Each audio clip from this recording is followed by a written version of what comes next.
El mercado pierde la comodidad y la IA ya no es un cheque en blanco. Esta semana los inversores han quedado atrapados en una pinza peligrosa. Por un lado, el petróleo rompiendo la barrera de los $100 reaviva el fantasma en inflación. Por el otro, el mercado ha empezado a examinar con lupa el gasto masivo en inteligencia artificial. Hoy veremos cómo con las yields en máximos la Reserva Federal vuelve a ser el único árbitro que importa. Vamos a verlo. That we shall never negotiate out of fear, and we shall never fear to negotiate. El SP500 cierra una semana ligeramente bajista, pero sin cambiar mucho la situación, ya que seguimos cerrando dentro de todo este lateral de aquí. Vemos cómo pierde la zona del POC y estos mínimos y ahora mismo se dirige directo a la parte baja del rango, donde puede venir a sacudir también este mínimo de aquí y puede dejar buenas reacciones de cara a largos. Aunque si al llegar a este nivel vemos que empieza a tontear, que no es capaz de moverse, que no muestra agresividad, lo más seguro es que vayamos a tomar directamente este otro mínimo. Y el Nasdaq parece que se ha adelantado a esa situación, ya que está bastante más débil y ya ha alcanzado este mínimo. En diario podemos ver cómo lo ha hecho de una forma bastante interesante, ya que es un retroceso muy lento, muy poco a poco, haciendo máximo, mínimo, máximo, mínimo. Y ahora mucho ojo porque podemos tener aquí una reacción que mande el precio máximos. Para ello tendríamos que ver alguna vela diaria reingresando dentro del rango, cerrando dentro de él y envolviendo alguna vela anterior. Por ejemplo, esta de aquí. Si por el contrario seguimos viendo debilidad en esta zona, cerrando más lejos de este mínimo, pues entonces podemos ver un viaje bastante terrible hasta la parte baja del nodo de bajo volumen. Es decir, ahí ya estaríamos teniendo un retroceso macro completo hasta la parte baja del canal alcista en el que nos encontramos. Para situarnos mejor, podemos ver en el semanal cómo eso supondría revisitar los anteriores ATH, la cual es una muy buena zona de soporte, ya que hemos tenido aquí un toque, otro toque y luego una ruptura muy limpia, pero vaya, a corto plazo sería un castigo bastante brutal. En Europa, el DAX cierra una semana alcista, aunque prácticamente su vela semanal es una copia de la vela anterior, solo que al revés. La anterior fue una vela bajista y la actual es una vela alcista. Y vemos cómo está cerrando en toda esta zona. Estas cuatro velas prácticamente están encerradas en el mismo rango. Y es que en diarios se ve aún más claro. Vemos cómo aquí tenemos todo este rango y por encima tenemos la sacudida, además de forma muy exagerada. Por lo tanto, esto podría parecer a simple vista una distribución y esto al final acabar rompiendo la baja y generar un movimiento bajista. Y sí, es totalmente probable, pero la realidad es que si después de una reacción tan agresiva no tenemos una secuencia bajista prácticamente en las siguientes semanas, digamos que está anulando el escenario. Y es que en el precio importa tanto lo que se hace como lo que no se hace. Si tras este movimiento no es capaz de romper y generar ese movimiento bajista, pues empieza a ser más probable que esto de aquí no haya sido realmente una sacudida, sino un simple movimiento de ruptura de máximos que ya ha sido absorbido. Como por ejemplo, si nos vamos un poquito más atrás, sería este de aquí. Rompemos máximos, nos devolvemos de forma bastante agresiva, pero en las siguientes velas diarias no somos capaces de romper y al final acabamos teniendo nuestro movimiento alcista. Y es que aquí podría estar pasando algo similar. Podríamos tomar estos mínimos y tener nuestro movimiento alcista. Y justo ahí es donde espero para buscar largos. En el Eurostoxx tenemos una situación bastante similar, ya que también estamos metidos en este rango. Tenemos aquí un movimiento bajista por la parte alta y sin embargo, por todo el contexto alcista en el que estamos, podemos llegar a tener una barrida de los mínimos que nos envíe de nuevo hasta la TH. Entonces, lo mismo que en el DAX, si llega a tomar estos mínimos, serían muy buena zona para entrar en largos. El Dow Jones, el índice industrial, vuelve a cerrar una semana bajista, pero sin mostrar mucha agresividad de ese lado. Sigue sin tener nada de desplazamiento y además cierra con algo de absorción por la parte baja. En diario se ve aún mejor cómo es un movimiento bastante tranquilo, que de momento a ver, sigue siendo bajista, no se ha revertido, pero en cuanto lleguemos a una zona relevante y muestra agresividad, es bastante probable que lo acabe girando. Y eso podría darse en este mínimo de aquí, que es un mínimo por encima de un gap en toda esta zona de aquí y que además está precedido por este mínimo muy fuerte que aún conserva muchos compradores y muchos vendedores atrapados que pueden darle ese empujón al precio. En las divisas, el yen vuelve a tener otra semana de desastre profundizando en mínimos históricos. El mercado vuelve a castigar duramente a la divisa japonesa debido a que se ha incrementado el miedo a la inflación, ha subido el petróleo, han subido las rentabilidades de los bonos, por lo tanto ha subido la fortaleza del dólar y eso ha golpeado duramente al yen. Y la verdad que este movimiento expansivo que rompe, digamos, con la continuidad, ¿no? Con la compresión que venía haciendo, pues muchas veces, si se da con mucho volumen y mucho desplazamiento, puede significar una señal de clímax y que luego tengamos nuestra reversión. Pero la realidad es que no parece para nada eso, ya que lo hace con un volumen bastante normal, sin necesitar demasiado esfuerzo y con un desplazamiento también normal. O sea, parece más bien una continuación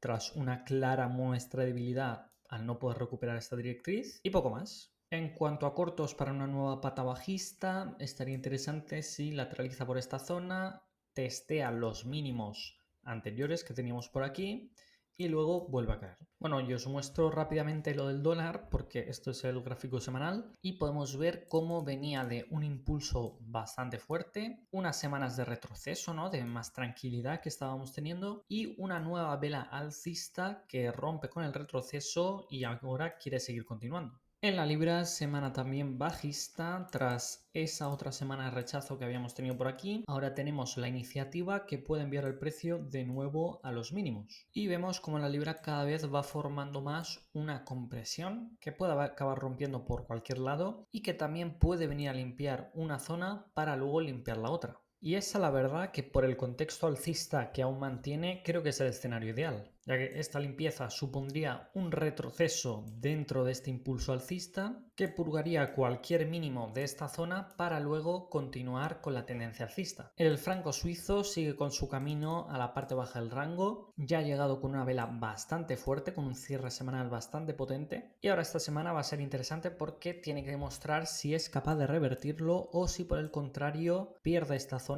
para seguir cayendo. Y está en la misma situación que venimos comentando en la mayoría de divisas. Está en un contexto alcista, ahora mismo está en un retroceso bastante importante y tiene que demostrar si realmente sigue habiendo iniciativa alcista. El euro cierra una semana de continuación bajista tras rechazar este nuevo bajo volumen y se dirige de nuevo a este nuevo bajo volumen tras haberlo testeado de forma muy superficial en este mínimo de aquí. Y es que esa es su zona clave. Al final, si en las próximas semanas acabamos viendo a un euro cerrando de nuevo dentro del rango, eso será súper alcista, pero si no tenemos esa reacción en esta zona de aquí, estaremos hablando de que entraremos en un régimen de mercado totalmente bajista. En las commodities, el oro sigue semana tras semana formando su suelo alrededor del POC. Y es que si lo analizamos en diario, cada vez está más claro cómo alrededor de este nodo de alto volumen, que es donde se encuentra el POC, justo por aquí, pues estamos formando ese rango con una parte baja muy bien delimitada justo aquí y una parte alta por aquí que solo ha tenido un rechazo más allá del que le conforma el máximo. Y ahí podemos seguir más semanas hasta que no tengamos un evento que nos cambie el régimen en el que nos encontramos, ya sea una sacudida por la parte baja para luego subir o viceversa. Y vuelvo un momento al semanal porque la verdad es que si consideramos todo esto como un gran impulso alcista y esto de aquí como su retroceso macro, la realidad es que esto de aquí deberíamos analizarlo como una acumulación para seguir subiendo. Por lo tanto, si tenemos ese movimiento de limpieza de los mínimos, sería una grandísima oportunidad para entrar en largos buscando esos máximos de ATH. Sí que de momento que lo vaya cocinando, que vaya pasando días y días en este rango para que luego cuando se dé la sacudida encuentre toda la liquidez que necesita para su movimiento alcista. En el platino ya había comentado en el análisis anterior que estaba en corto tras este retroceso y este movimiento de limpieza. La verdad que esta semana no ha pasado mucho más, ha caído un poco, luego ha venido a testear estos máximos de aquí y ahora parece querer volver a continuar a hacer nuevos mínimos. Creo que aquí la toma de parcial es bastante clara ya que tampoco está mostrando una grandísima fortaleza y nos encontramos en este nuevo bajo volumen que, ojo, puede ser interesante para largo, ya que al igual que en el oro tuvimos nuestro nuestro gran movimiento alcista. Esto puede ser un retroceso que encuentre aquí soporte para luego hacer nuevos máximos históricos. Entonces, vaya, si tenemos esa tesis en el oro, podemos tenerla perfectamente en el platino. El petróleo vuelve más fuerte que nunca, sin pausa, reingresa de nuevo en su viejo rango. Y es que claro, al hacer esto deja todo esto como un movimiento casi en V y como una sacudida de este rango de aquí. Por lo tanto, ahora lo que podemos ver es algún tipo de retroceso a la parte baja del rango para tener continuaciones alcistas. Una vez tengamos las continuaciones alcistas, empezaremos a pensar en cómo reacciona a este nivel, a esta parte alta del rango, y si puede ser capaz de tomar todos estos máximos, incluyendo el máximo de los $120. Bitcoin cierra una semana neutra pero con rechazo bajista. Y es que sigue tonteando en esta parte baja, subiendo, rechazando y alrededor de una especie de POC que está formando por aquí, su POC local, alrededor del cual sigue acumulando valor. Y la verdad es que no añade información nueva, pero sí que sigue confirmando lo comentado en anteriores semanas, que todo este movimiento bajista ahora mismo está siendo incapaz de enviar el precio más abajo y que el precio puede venir a buscar nueva liquidez a la parte alta del rango, donde tenemos todo este nodo de bajo volumen listo para ser testeado. En el bono americano tenemos nuevas continuaciones bajistas y cada vez estamos más cerca de los nuevos mínimos. Y esta al final es la nueva pata bajista tras haber reingresado dentro del rango, haber testeado la parte baja y ahora tener esa continuación. Ahora mismo podemos llegar a tener nuevos retrocesos, por ejemplo, a venir a testear estos mínimos, aunque la verdad es que no es para buscar largos por el retroceso, ya que el movimiento está claro hacia la baja. Lo mismo en las notas del tesoro, que también tienen su camino bastante claro a este nodo bajo volumen, aunque aquí, como venía comentando, es verdad que el escenario es bastante más lateral, ya que esto, bueno, es un lateral bastante definido, y una buena reacción alcista podría cancelar de momento escenarios bajistas, ya que implicaría una sacudida, un giro en V de todo este rango y podríamos llegar a tener algún tipo de movimiento hasta la zona del POC. Es decir, podríamos tener esa profundidad alcista que no tuvimos en el bono. Pero vaya, ahora mismo, en este momento, la situación es completamente bajista, a menos que el precio demuestre lo contrario. Dicho esto, la verdad es que hemos tenido una semana bastante continuista respecto a la semana anterior, ya que hemos visto más o menos la misma narrativa, y en general un mercado bastante exigente debido a lo tensionado que está por los tipos altos y el riesgo energético. La verdad, no es una situación de pánico total, pero sí que creo que está siendo una época muy buena para ser selectivo y buscar esas grandes oportunidades. Seguiremos viéndolo la semana que viene. Muchas gracias y hasta la próxima.